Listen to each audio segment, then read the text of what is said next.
Hi, welcome to the Moto Vlog.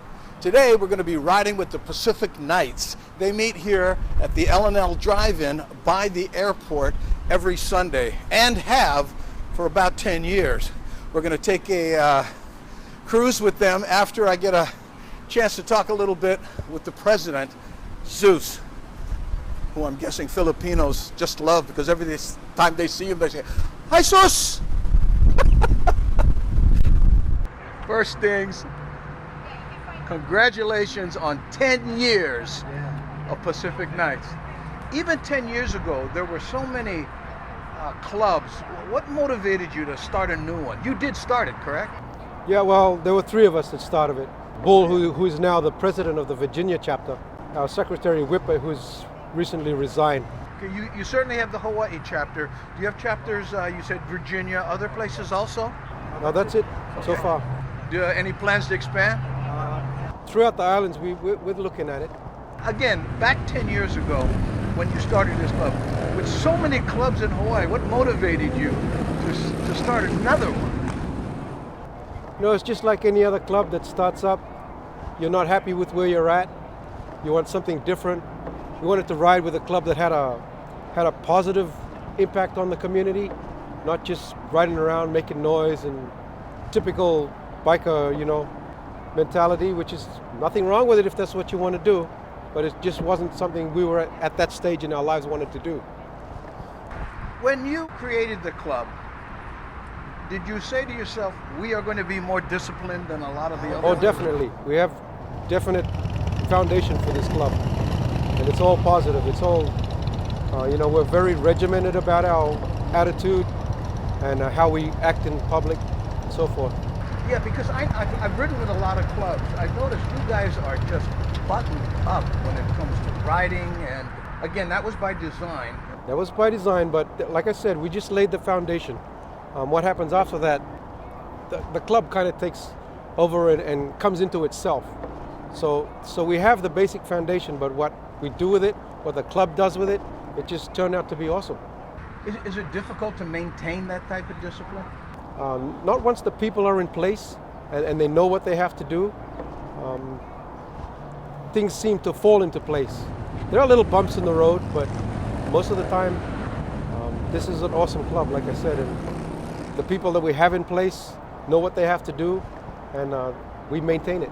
Have you ever had to make the difficult decision of saying, bro, you don't quite fit in?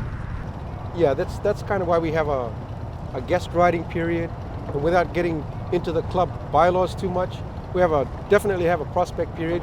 They have sponsors, and they kind of guide them. But if we don't feel that this is the club for you, we will point you in a different direction. You'll have the invitation to ride with us, but if we don't feel you have the night cut, then you're not going to make it, and there's no point wasting anybody's time. Life's short. When we talk about working with the community and doing good things, talk about some of the things you've done. I know you just did the food drive, right? Yeah, we do a annual food drive, usually around Christmas time because that's when they need it the most. We have a back to school supply drive, which was actually headed up by our VP Jesse, which I'll introduce to you in a minute. That's become a great success.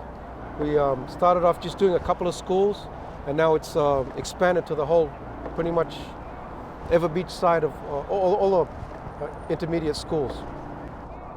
What are some of the misconceptions, people in their cars driving around when they see a club pass by? What are some of the misconceptions you think they have?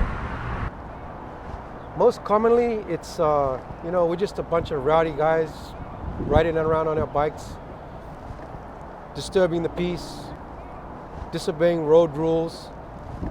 And part of that has some truth to it.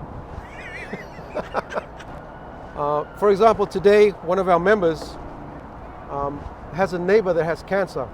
So we're going to do a little down in the dumps, and he asked if the club could just ride by her house and make some noise, maybe irritate the rest of the neighbors, but just put a smile on her face, you know what I mean?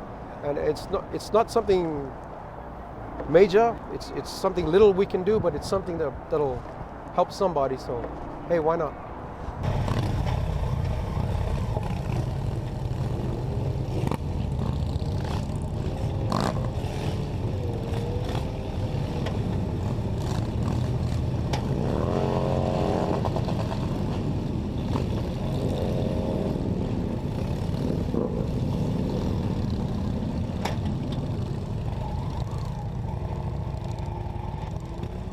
certainly running a club like this is not a single person job. Definitely not. Do you have maybe you can explain the other officers and In fact, I can do that right now. Jesse, Queenie Ann, Honu. These are our senior officers in the club. This is Jesse, Vice President, Queenie Ann, Vice President, and Honu, our Secretary. So, you know, we conference call once a week, get things that we need to take care of. So, you know, I noticed that women play a big part in your club, and in many clubs they're not even allowed to patch out. Was that a decision from the beginning? It was a decision from the beginning. If you can throw your leg over your bike and do the prospect period, then you can become a knight. That's great. What do you say we ride a little bit? Let's do that.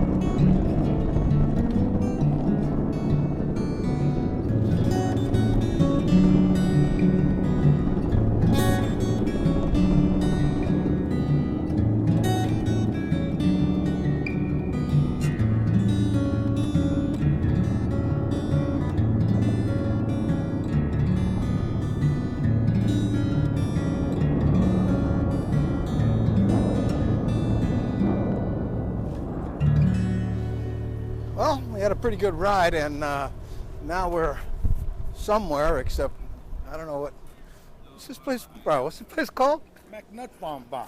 McNut Farm. Well, then it's appropriate we be here. Yeah. Oh yeah. Yeah, I guess this is the McNut Farm, and it was a stop. I guess this is kind of a tourist place, so let's take a little gander at what the. Here we go. We got this kind of stuff. Carved Hawaiians. Oh, you want wasabi with macadamia nut? I thought the Filipino accent was coming out on that one. No, I left that at home. You left that at home. No more the Pinoy. Oh, this is the good one. I left that Pinoy at home. The gang right here. Okay, where am I? Oh, kind of hot. What is it? The wasabi macadamia nut. Oh, 10-second rule. Go. Oh, hungry gang. Here we go. Woo-hoo! Pacific Nice. Rocket. Okay, that's it. Everybody back in the bus. Come on. After this, we're going to Polynesian Cultural Center.